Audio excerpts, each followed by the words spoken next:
21,000 करोड़ में पीओके के लिए भारत ने खरीदा सबसे महंगा हथियार। तेजस के धुएं में उड़ने वाला है पाकिस्तान। पीओके पर हर हाल में लहराएगा तिरंगा।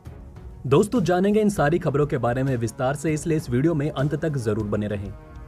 दोस्तों, इसमें कोई शक नहीं कि बीते 2 सालों से भारत की तीनों सेनाएं अमेरिका से सबसे घातक हथियार पाने के लिए तरस रही है। कई दफा इस डील को लेकर बातचीत भी की गई। अमेरिकी विदेश विभाग की ओर से मंजूरी भी मिल गई। कीमत को लेकर भी बात पक्की हो गई।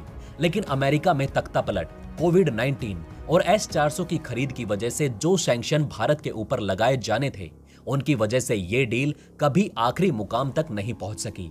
जी हां दोस्तों, यहां मैं अमेरिका के डेविल हथियार यानी MQ-9 की बात कर रहा हूं। इन शिकारी ड्रोन को खरीदने के लिए सेना को काफी बार सरकार के सामने हाथ फैलाने पड़े, तब जाकर इन्हें खरीदने का फैसला लिया गया। वैसे सेना ने इन ड्रोन्स की मांग 2010 से ही शुरू कर दी थी, क्योंकि उस समय इनकी कीमत भी कम थी और मांग कम होने की वजह से अमेरिका इन्हें सस्ते दामों में भारत को देने के लिए भी राजी हो गया था। पर तब की हमारी सरकार ने इसकी इतनी जरूरत ना देखते हुए अमेरिका के उस प्रस्ताव को खारिज कर दिया। लेकिन जब इसी ड्रोन ने सीरिया, ईरान, इराक, अफगानिस्तान और सोमालिया में भयंकर बमबारी की, तो पूरी दुनिया से इसे खरीदने की मांग तेज होने लगी। और आप सभी को पता ही होगा, जब किसी चीज की मांग बढ़ जाती है तो लाजमी है उसके भाव भी बढ़ेंगे। 2010 में अगर हम इन ड्रोन्स को खरीद लेते तो ये हमें 60 से 70 करोड़ में मिल जाते। लेकिन आज एक ड्रोन की कीमत की बात करें तो इनकी मांग बढ़ने की वजह से एक MQ-9 ड्रोन 103 करोड़ में बिक रहा है। तो आप ही सोचिए कि हम कितने पैसे बचा सकते थे और चीन पाकिस्तान पर कितनी बड़ी बड़ी कार्रवाई भी कर सकते थे। खैर दोस्तों, ये तो पुरानी बातें हैं, पर अभी ये खबर सुनने को मिली कि मंत्रालय की तरफ से तीनों सेनाओं के लिए खरीदे जाने वाले 30 MQ-9 ड्रोन की डील लगभग सील हो चुकी है। जी हां दोस्तों, इंडिया टुडे की ओर से जारी इस आर्टिकल के मुताबिक इस डील को अंतिम रूप देने के लिए कैबिनेट मीटिंग बुलाई गई, जिसमें राजनाथ जी इस डील पर अंतिम फैसला सुना चुके हैं। सुनने को तो यह भी मिला है कि यह डील लगभग 21,000 करोड़ में फाइनल हो चुकी है। अब बस इसकी फॉर्मेलिटी यानी कागजी दस्तावेज बनाकर उन्हें अमेरिकी रक्षा विभाग भेजना बाकी है।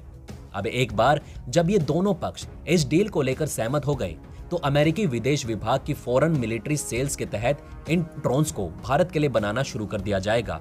इन ड्रोन्स के साथ Bharat HM-114 Hellfire missile, laser guided bomb, air to air Stinger missile और air to ground Brimstone missile का पूरा पैकेज ही खरीद रहा है, ताकि पीओके में कार्यवाही करने में किसी भी हथियार की कमी ना महसूस हो।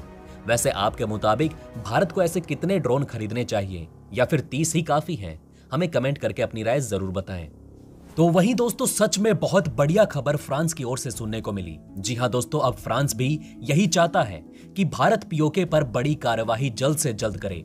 तभी तो राफेल में लगने वाली सबसे खूंखार मिसाइल भारत रवाना कर दी गई है। दोस्तों, हम सभी जानते हैं कि भारत वेस्टर्न फ्रंट की लड़ाई में कोई कसर नहीं छोड़ रहा है। खासकर एयरफोर्स के लिए ज्यादा से ज्यादा हथियार मंगवाए जा रहे हैं, ताकि आर्मी और एयरफोर्स ज्वाइंट ऑपरेशन के तहत किसी भी परिस्थिति में मिलकर देश की सुरक्षा करें।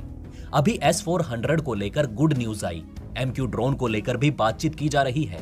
वहीं एक और जबरदस्त खबर फ्रांस की ओर से सुनने को मिली। और दोस्तों, इस खबर ने तो चीन पाकिस्तान के होश ही उड़ा दिए होंगे। सबसे पहले तो आप इस न्यूज को देखिए, जिसमें बड़े बड़े अक्षरों में आज तक की ओर से लिखा गया कि राफेल के बाद तेजस के लिए भी हैमर मिसाइल मंगवाई जा रही है। जी हां दोस्तों, सोचने वाली बात है कि इन्हें सुखोई के लिए नहीं, बल्कि स्वदेशी तेजस के लिए मंगवाया गया। और आपको बताते चले कि इन मिसाइलों को खासतौर पर दुश्मन इलाकों में हैवी डिस्ट्रक्शन करने के लिए डिजाइन किया गया है। दुनिया में सिर्फ राफेल और मिराज विमान पर ही ये मिसाइल देखने को मिलेगी। लेकिन अब से तेजस भी इन मिसाइलों के साथ भारत के लिए दुश्मन के घरों में तोड़फोड़ करेगा। खबर के मुताबिक हैमर मिसाइल की इमरजेंसी परचेज के तहत तेजस विमानों के लिए इन्हें खरीदा जा रहा है, ताकि किसी भी बड़े मिशन को अंजाम दिया जा सके। एयरफोर्स ने यह तो कंफर्म नहीं किया कि एक्चुअल में कितने मिसाइलों के ऑर्डर दिए जा रहे हैं, लेकिन मीडिया सोर्स के मुताबिक फिलहाल कुछ 100 मिसाइलें भारत पहुंच चुकी हैं। अब हैमर मिसाइल की काबिलियत तो आप सभी को पता ही होगी। असल में दोस्तों, ये मिसाइल हवा से जमीन पर मार करने वाली ग्राउंड मॉड्यूलर वेपन पर बेस है। और दोस्तों, ये मिसाइलों की तरह ट्रेवल करती है, इसलिए इसे हैमर बम की वजह हैमर मिसाइल कहने लगे। इसके तेजस में लग जाने से तेजस हाई एल्टीट्यूड वाले इलाके यानी लद्दाख की पहाड़ी और तिब्बतियन चोटी में छिपे चीनी टारगेट को आसानी से तबाह कर सकेगा। इन मिसाइलों में mark 82 loader multipurpose explosive warhead का इस्तेमाल किया गया है, जो कि 3 मंजिला इमारत में छेद करके नीचे बैठे आतंकियों के साथ दिवाली मना सकता है। इसका निशाना अचूक है। हैमर किसी हथौड़े की तरह एक मैट्रिक स्क्वायर में निशाना लगा सकता है। इससे किसी का भी बचना मुश्किल है। इसलिए तो चाहे अफगान वॉर हो, लिबिंग सिविल वॉर हो या माली कॉन्फ्लिक्ट हो, राफेल के लिए सबसे पहले यही मिसाइल सजेस्ट की गई। तेजस फिलहाल दुबई की गर्मी बढ़ा रहा है, लेकिन सरकार तेजस की 4 स्क्वाड्रन सक्रिय करने की तैयारी में है। तभी तो इतने सारे हथियारों की जमकर खरीदारी की गई। हालांकि दोस्तों, इस पर आपकी क्या राय है, हमें कमेंट करके जरूर बताइएगा। जय हिंद, जय भारत।